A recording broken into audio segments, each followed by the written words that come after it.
this story about Pierre Poilievre and CTV because CTV issued the apology. Now they found two poor sacrificial lambs to fire. And have they been, though? Have they? We'll get into the crux of that. But this story is like getting into a hot bath on a cold day. I just love it. But I'll let you key it up. I don't think they've been fired, or that's not confirmed. Anyway. I didn't think about that, Sheila. You know, I have a couple of contacts at Bell Media. I'll do some off-the-record phone calling and find out who these people are and if indeed they've been fired. I would, if I had to bet, I would say yeah, because this has really tarnished the brand reputation of CTV and its parent company, Bell Media. And Sheila, what is so odious about this? If the viewers don't know what this is about, they selectively edited the footage. So it made out that Pierre Poilievre wasn't calling a non-confidence vote over the carbon tax, but over the dental care program. Now, I've been in this game for a few decades. I know how these sausages are made, these video reports. And you know, Sheila, yeah, mistakes are made in the editing room, especially if you're rushing to deadline. But usually the mistake is leaving something out, leaving a piece of tangible information out of the report. That was not the case here. They went into the report, inserted something, and made it the total opposite of what Pierre Poilievre was saying. It is absolutely despicable in terms of journalism ethics. This is about the worst you can do. The absolute worst. There should definitely be terminations over this. I hope you're wrong. I hope that's not BS. And if it is BS, then this scandal is going to be perpetrated. So I truly believe CTV found a couple of fall guys or fall gals and said, adios, thanks for your service. And Sheila, Pierre Poilievre has every right to be furious about this. And, you know, it was speculated that the Poilievre camp might indeed ban CTV News from press conferences. And that the other mainstream media, Global and CBC, well, we stand in solidarity with CTV. We won't go. God, it's Christmas in September, right? Like, you know, I guess we'll be going to every Pierre Poilievre press conference. Wow, how the tide has changed. But Sheila, that is why I am furious about this. This was not a mistake. It was a deliberate act of sabotage. People are saying, oh, we're worried about AI in terms of misinformation and disinformation. Forget about AI. Look at these AI. MSM sluggos falsifying the narrative. Yeah, these are BS peddlers and smear merchants. It's all they are. We know they are. We just actually saw it happen in real time. You know, they twist context all the time and they get away with it. And that's why they thought they could get away with this by going just one step further, right? Yep. They push the bar because they've gotten away with it for so long. And I love the mainstream media outrage because I saw like Susan Delacourt, if you don't know who she is. Oh, geez. No, she's a fossil of the mainstream media. She was saying, you know, like this, how dare Poilievre do these attacks on CTV? This is an attack on the media, don't you know? And it's like, sorry, grandma media, where were you when the Trudeau government doesn't allow us into press conferences, not because we twist their words, but because we show their words in full. We get kept out of press conferences because we tell the truth as opposed to lie and twist on behalf of Justin Trudeau. But we don't get any media outrage when they do that to us, when we get frog marched out of events, arrested in the street for trying to report, in your case, roughed up. But, you know, what we saw from Poilievre is something that we haven't saw from the other vegetable lasagna types who have led the party in the last, I don't know, 5 years. Andrew Scheer, whom I like better as an MP than I ever did as a leader. I like him again. Erin O'Toole. Who? Just exactly. Exactly. He's butter and noodles, that guy. Unsalted butter with noodles. those guys never stood up to the media. In fact, they kissed the media's butt, feeding the crocodile to make sure it ate you last. But at the end, the crocodile always gets hungry. Poilievre did something different. He said, we're not talking to any of these guys. We're not talking to even their lobbyists. They can go to hell sideways, basically. And you know what happened? 24 hours, CTV cracks. Yep. CTV cracks. And they admit they've done something wrong after first saying, oh, it was a big accident. I'm like, no, there's no possible way that was an accident. You twisted it to add context that didn't exist. This is what the statement from CTV National News says. And pay attention to what is said and what doesn't get said here. Okay. CTV National News today issued the following statement regarding a report on its September 22nd, 2024 broadcast. A report on Sunday's CTV National News broadcast did not meet our expected and required high editorial standards. Sure. We sincerely and unreservedly apologize for the manner this report went to air and the false impression it created. As is standard practice, we conducted an investigation to determine whether a breach of our editorial policies and practices had occurred in this case. I should tell you the sheer volume of eyeballs that look at our work before we go to the door, and we don't have the big bailout budgets that these people have. Yeah. The investigation found that 2 members, so this was, as they say, a conspiracy, of the CTV News team are responsible for altering a video clip, manipulating it for a particular story. Their actions violate our editorial standards and are unacceptable. Here's where we get some clarity, but also more fogginess. Those individuals are no longer members of the CTV News team. Okay, but they're probably not fired. They've just been shuffled out of the news department. Oh, so in other words, they're at another Bell Media property, like a radio station, for example. Yeah, they could be at a radio station. They can work in production somewhere else. We have to follow this up. Great. They say they have a duty to provide accurate, fair, and balanced coverage on issues that matter to Canadians and to do so fully independently. Sure. Anyways, now you know. Now they're caught doing this, something they probably do every single day. And they never told us these guys were terminated. They didn't say terminated. You know what, Sheila? Please give yourself a Barry Horowitz pat on the back because I missed that. That's a great catch by you. I interpret that as they're gone, but now as you made the case, they've been perhaps shuffled into another cog of the Bell Media machine, which is disgraceful. We have to follow that up, by the way. Secondly, I just want to say this about Susan Delacourt of the Toronto Star, who, along with Andrew Coyne of the Globe and Mail, if that was a horse race, this is a photo finish in terms of who is the most boring journalist in Canada. They're dreadful, both of them. But I want to say boring. They're not even interesting to look at. You look at them on TV. Like I saw a screenshot of the CBC, I think it's CBC's At Issue panel.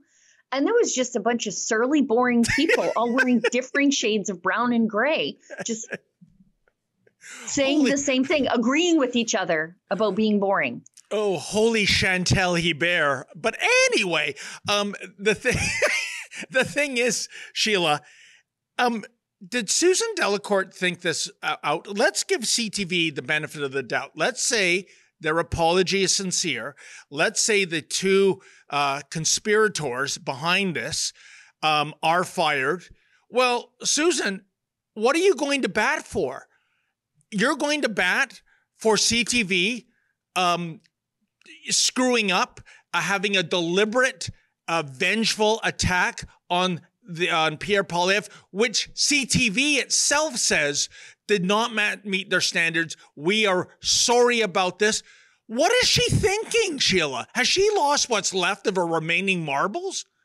No, you know what it is? It's because she's a print journalist and she's made a career of taking a snippet of a sentence out of context and spinning it into a news article. This time it happened in video. She doesn't think anything wrong happened here because this is something she herself has done for years and years. If you look at my X account, it has been my job over the last 2 ungodly weeks to cover the Foreign Interference Commission. And what I do is I frequently clip the video of the full examination of these witnesses by a certain lawyer. Sometimes it's 6 minutes, 5 minutes, 3 minutes, whatever. I clip it in full. Or I do it with committee. And the reason I do that is, here's Dane Lloyd. I'll see 6 minutes and 31 seconds. I clip it in full so that you can see the full context of the exchange.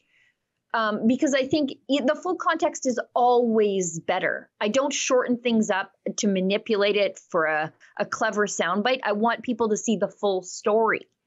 The mainstream media has never done that, and they're finally being held to account for it. And they don't know what to do with themselves. They're so offended that someone would question their thin journalistic ethics. And good for you for doing that, Sheila. I hope I have my figures right, but I remember reading something about the average length of a soundbite during a U.S. federal election. So in 1968, I believe the average length of a soundbite was 1 minute and 10 seconds. By the 1990s, it was down to 8 seconds. So that's why you had candidates like, Bush at the time coming up with basically slogans: read my lips, no new taxes, right? You're right in under the 8 seconds. But, I think it's folly. And I think this is why you're doing a good service. You can't summarize national policies, things of profound importance, in 8 seconds or less. It just can't be done. And I know everybody has time constraints. I get it. But when it comes to important matters like the ones you're following in Ottawa, Sheila, it's incumbent upon us, I think, to give the true, unvarnished story as opposed to some sexy soundbite clip. I completely agree. Speaking of sexy soundbite clip, hot vomit in the back of my throat. Oh, but no. Here's why are you looking at me? Prime Minister Justin Trudeau, who fancies himself to be the sexiest man in every room that he stands in, with a straight face, praising press freedom, as we are currently suing him in court, and takes a shot at Poilievre for attacking CTV after the outlet deceptively edited the Conservative leader's statements, and CTV has just admitted wrongdoing. But it's okay because you have Justin Trudeau going to bat for you being a liar. Why even admit that your staff lied if you've got the most powerful man in the country saying it's fine? And to question media liars is an attack on press freedom, while we sue him to get access to press conferences, leaders, debates, for fair tax treatment for our subscribers, thanks to the QCJO. Anyway, look at this absolute idiot with no self-awareness whatsoever.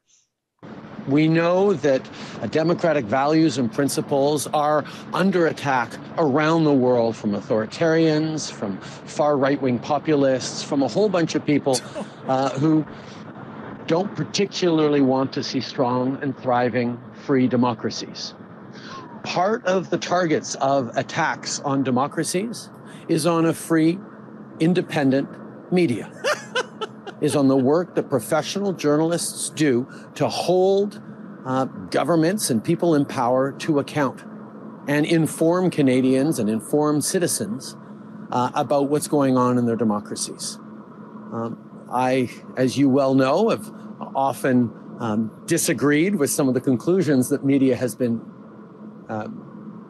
opining on from time to time, but in the conveying of facts, in the challenging people in positions of authority or who seek positions of authority, it's absolutely essential that we always defend the freedom of and independence of the media. And politicians who deliberately undermine the legitimacy and the hard work by professional journalists are not standing up for democracy, are certainly not standing up for freedom. I agree with him. But Sheila, you're right. The lack of self-awareness is wild, right? I mean, what suddenly blackface is going to bat for journalism. What happened back in January when his henchwoman, Fraulein Freeland, had me set up and arrested for trying to scrum her? I mean, that's incredible, but I don't want to make this about me. Let's go back. It's the same thing as Susan Delacourt of the Toronto Star going to bat for CTV. With the Prime Minister going to bat for CTV, he's saying the same thing she is.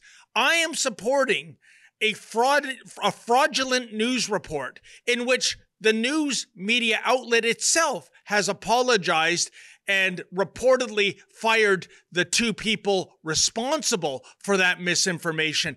This is unbelievable. I mean, Sheila, I know this is really bad live stream material, but I'm almost lost for words. That's okay, because we have to do an ad break right away. But but I will say that I believe in every single word Justin Trudeau said, as long as he's saying it about himself, because he definitely isn't. That's not how Pierre Poilievre treats independent media. Justin Trudeau actually said the word "an independent," like independent journalists. He used the word independent.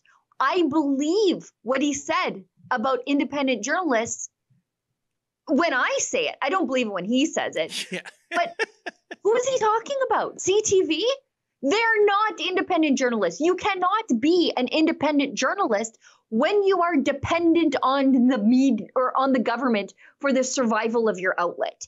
That's completely the opposite. If you are taking money from the government, you are not independent.